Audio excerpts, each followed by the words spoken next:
Assalamualaikum warahmatullahi wabarakatuh. Perkenalkan, saya Reza Safitri dengan NIM 1903-2248.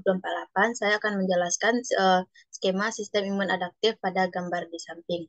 Nah, pada gambar terdapat proses pertahanan sistem imun adaptif. Sistem imun adaptif ini dapat melalui tiga proses. Yang pertama yaitu pengenalan organisme asing oleh sel imun spesifik. Selanjutnya, aktivasi sel imun untuk menghasilkan respons spesifik, misalnya antibodi. Kemudian respon yang secara khusus menargetkan organisme untuk dihancurkan.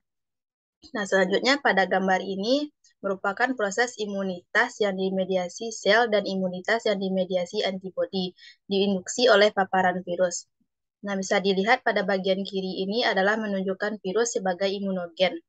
Kemudian sel APC ini atau disebut juga dengan antigen presenting cell berfungsi untuk menyajikan antigen kepada sel limfosit yang sensitif supaya antigen dapat dikenal oleh sel limfosit. Penyajian antigen yang telah diproses dilakukan oleh ekspresi MHC kelas 2 pada permukaan sel.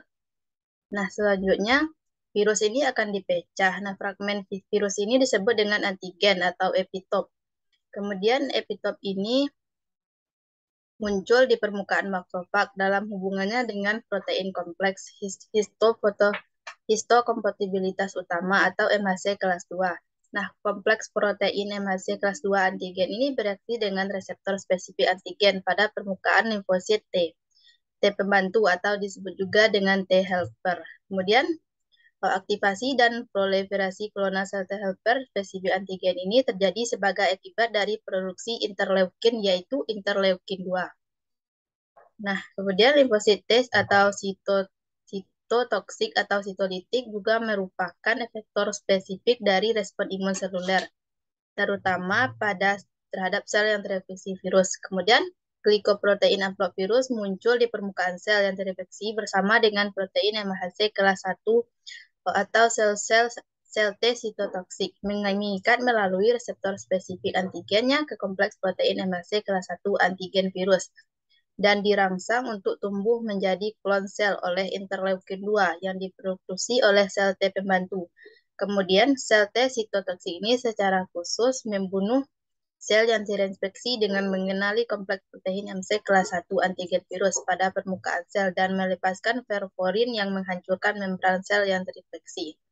Nah, berikut ini adalah gambar dari membran sel yang dihancurkan oleh MHC kelas 1.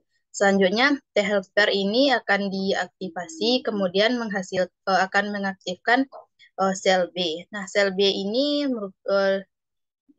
digunakan sebagai antigen.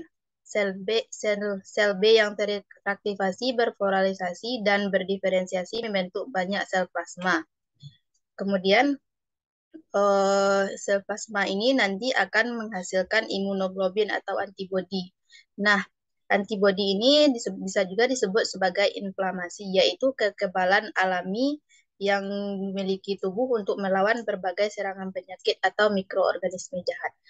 Baik, sekian penjelasannya. Assalamualaikum warahmatullahi wabarakatuh.